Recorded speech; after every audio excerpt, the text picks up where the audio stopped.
In the first part we reviewed the most basic functions when I'm standing on two legs symmetrically. Now we will research the asymmetric situations where my one leg is shorter and another is longer. In this video we will see how we lift the leg.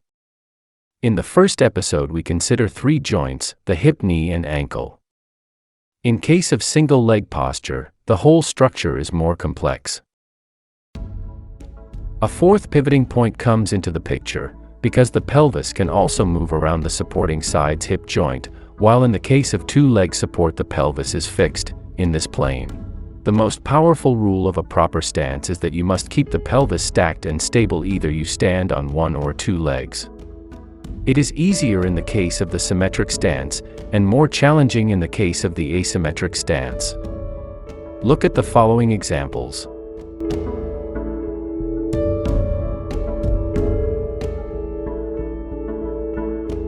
Two movements look similar, but when we see the pelvic area, the two actions are different. The bottom movement is a mistake. The pelvis raises without significant deflection. The hip flexors are passive. The top movement is better, although imperfect, because the hip flexors are engaged to a certain extent, which is completely missing in the bottom one. The lifting movement should start similarly in all versions, even in the case of the white pass turn. The original of the lifting movement is a lifting side's hip joint, rather than the standing side. You must leave the femur in the sagittal plane but not the pelvis in this plane. The knee will move forward and up.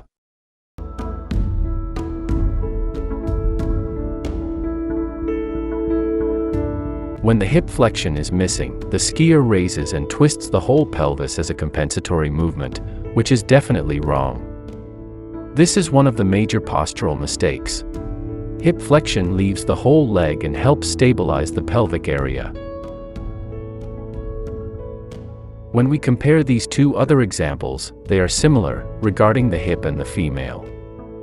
The only difference is that the hip flexion is more definite in case of the top one. Let me compare the ski level. There is a big difference. This difference cannot result from the hip flexion, because the hip flexion alone will lift the ski tip.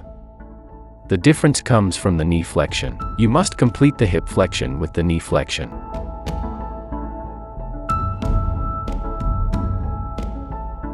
The knee flexion moves the foot and the ski back.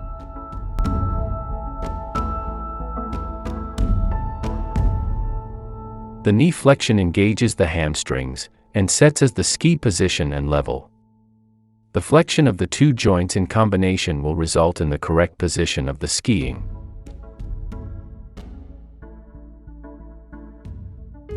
Understanding why this stance has another advantage, you can hear on the ski slopes that you must pull back the inside ski. It is an effective movement, but it would help only if you execute it correctly. When it happens from the hip joint, as an extension, it is a mistake. It will result in an unstable posture. It makes the situation worse than good. You must pull back the ski in your foot, by flexing your knee and keep the knee in place, or move forward by a hip flexion. It is a good sign if the knee moves forward while the ski moves back, the tip down and the tail up. If the knee moves backward, it is a sign of a mistake. We will make a mistake that our primary goal is taking the ski of the snow. Keeping the ski of the snow is not an objective, it's just a side effect of the actions we are working out. The fundamental goal is the coordinated muscle activity of the pelvic area and the lower limb. The position of the skiing is only the consequence of those actions. This video comes from Ozone Skiing and edited by CS Skiing. I know that many of you want to listen about inclination and angulation, big edge angle, or how to find balance over the outside ski, but what are the chances of finding balance over the outside ski, with a high edge angle on the slope of uneven surface, with a decent speed in the turn? When somebody cannot accomplish precisely, while one side leg lift, or some single leg drills,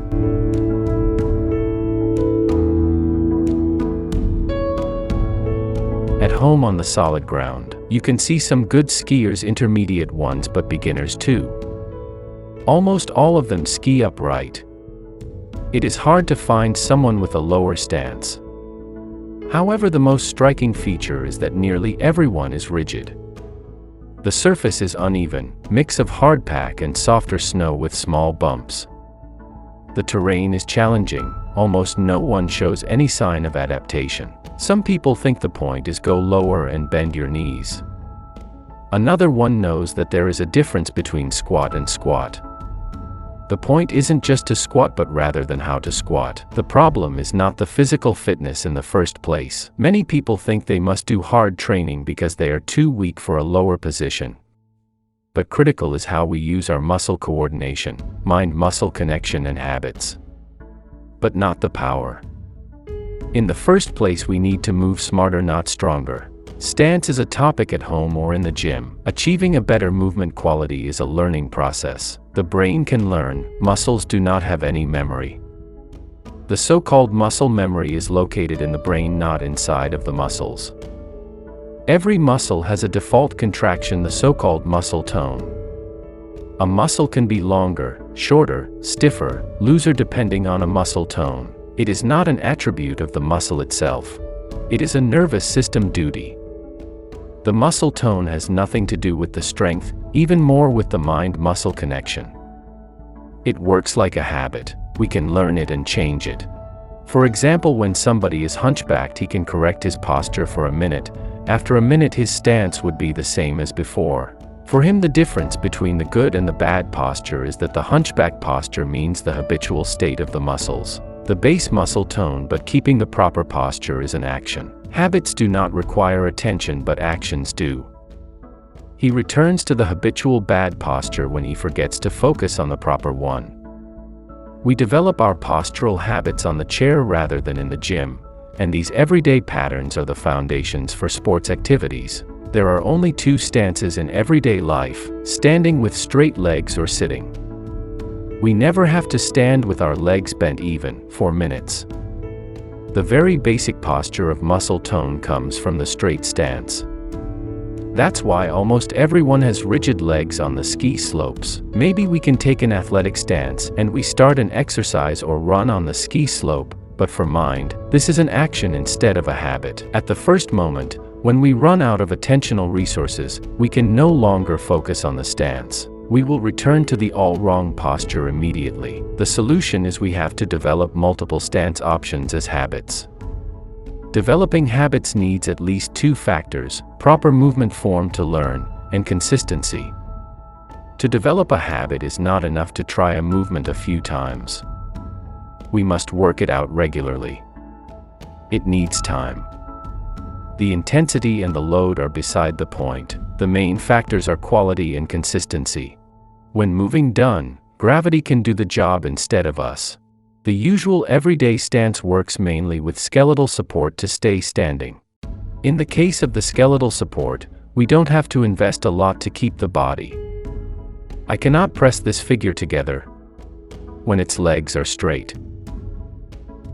It is so stable because of the structure.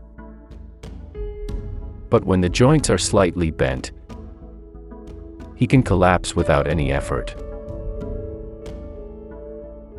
After little bent, the body will fall until we break it, or the resistance of the connective tissue stops it. Lowering the stance requires only two interventions, at the two endpoints, starting and stopping the movement, and this is how we sit down on a chair or do a squat. We are free to intervene at any time, during the lowering phase, but the natural instincts tends to be effective. So we don't use this opportunity. We let the body fall and stop, only at the bottom limit without permanent breaking. The solution is your mind has to experience the sensation of the breaking activity of the muscles, the descending control. Practice all the squat exercises with 1 second up, but 2 seconds down phase.